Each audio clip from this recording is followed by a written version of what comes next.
Imagine waking up tomorrow and discovering your job has disappeared. No boss, no emails, no meetings, no commute, no Monday morning. Sounds amazing for about 5 minutes. Then somebody asks you, okay, so what are you going to do all day? And suddenly that's a surprisingly difficult question because humans spent almost our entire existence working. But for most of human history, nobody had a job. No resume, no salary, no career ladder, no what do you do for a living?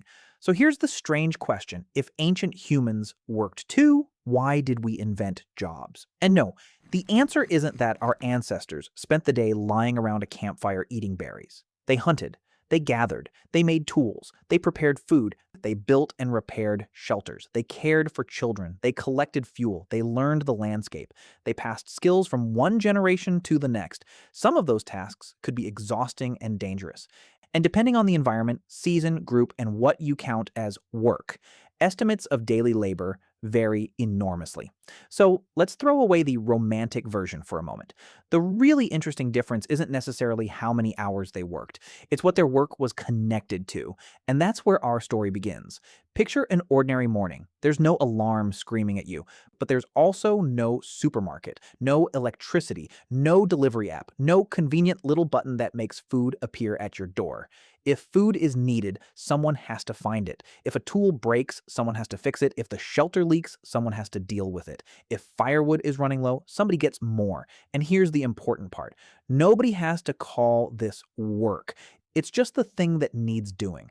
A hunter doesn't finish tracking an animal and think, great, that's my employment obligation completed for today.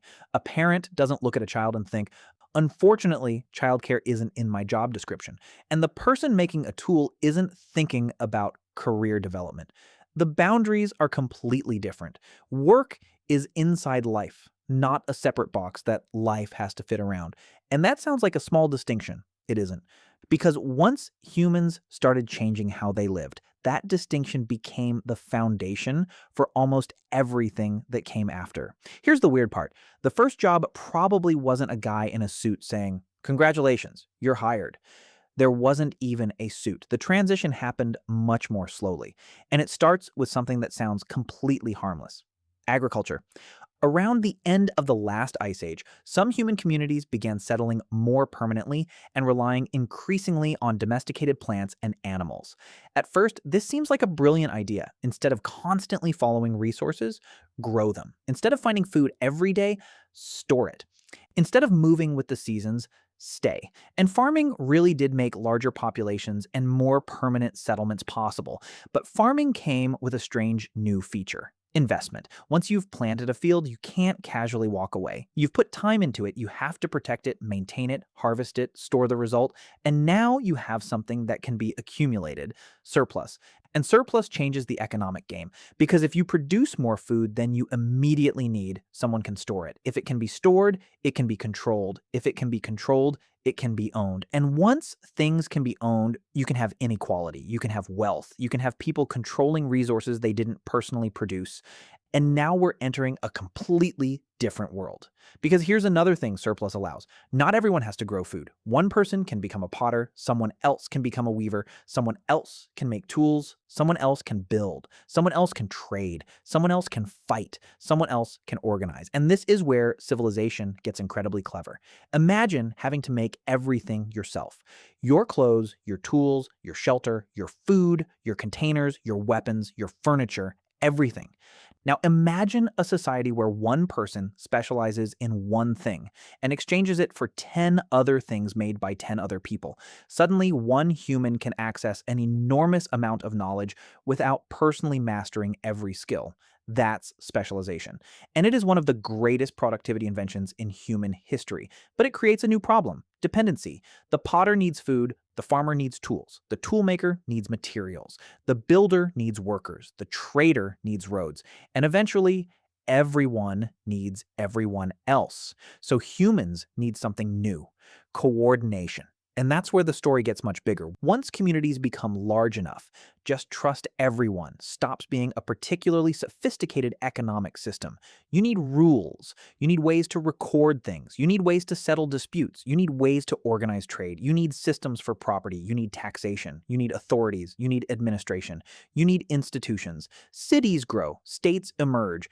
Markets connect strangers. Writing becomes useful for keeping records. And work becomes increasingly embedded inside systems that are larger than any individual. This is an enormous change. A hunter knows the landscape directly. A farmer knows the field directly. But a person working inside a large city can perform a task for someone they've never met, to produce something they'll never personally use, for a market they've never personally seen. The work is becoming abstract, and that abstraction is the bridge between ancient labor and the modern job. But we're still missing one enormous piece. Because ancient civilizations already had specialists. They had farmers, craftsmen, soldiers, builders, administrators. People could work for rulers. People could be paid. People could be forced to labor. So if specialization and civilization didn't create the modern job, when did the clock enter the story? The answer becomes much clearer with industrialization. A workshop can revolve around a craftsman's skill. A farm revolves around seasons. But a factory has a machine, and machines have schedules. If a factory produces goods at scale, workers need to be in the same place, at roughly the same time, performing specific tasks in a coordinated sequence. The clock suddenly becomes extremely important. Your employer doesn't simply need your skill, they need your time. And that's a massive transformation, because now your labor can be measured. Not just what did you produce, but how many hours did you give me? 8 hours? 10 hours? 12? Your time becomes an economic unit. And now we're getting very close to the modern job. Industrialization concentrated workers, standardized tasks, and tied labor increasingly to schedules and wages. The eventual 8-hour day movement and other labor reforms were shaped by workers pushing back against long and dangerous working conditions. Think about how ridiculous this would sound to someone from 100,000 years ago. Imagine explaining, okay, so instead of hunting when food is needed, I spend 8 hours sitting in a chair. They ask, what are you making? Mostly spreadsheets. What are spreadsheets? Honestly, that's complicated. Who needs them? Another department. Why? Meeting. What's a meeting? It's where 6 people talk for an hour about the thing 3 people could have decided in 5 minutes. At this point, the ancient human probably walks away. And honestly, fair enough. But there's an even deeper change. In a traditional survival economy, the connection between effort and result is often visible. You gather food, there is food. You repair the shelter, you have shelter. You make a tool, you use the tool.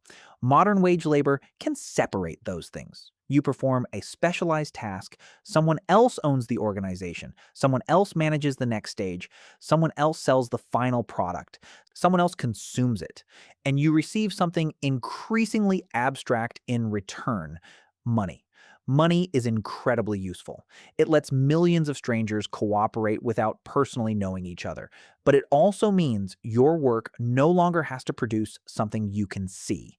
You can spend an entire day contributing to a giant economic machine without ever seeing the finished result. That's the economic revolution hidden inside the word job. And then something even stranger happens. The job stops being only an economic arrangement. It becomes part of your identity. Someone meets you at a party. What's one of the first questions they ask? What do you do? Notice what that question actually means. Not what are you interested in? Not what are you good at? Not what do you care about? It means how do you participate in the economy? Your occupation becomes your introduction.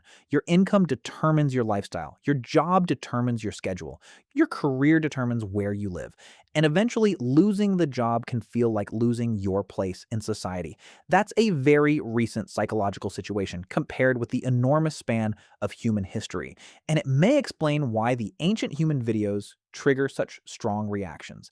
Some people say, absolutely not. Give me modern medicine. Others say, I don't want to go back. I just want some of what they had. more time, more community, more nature, more visible purpose, less artificial busyness.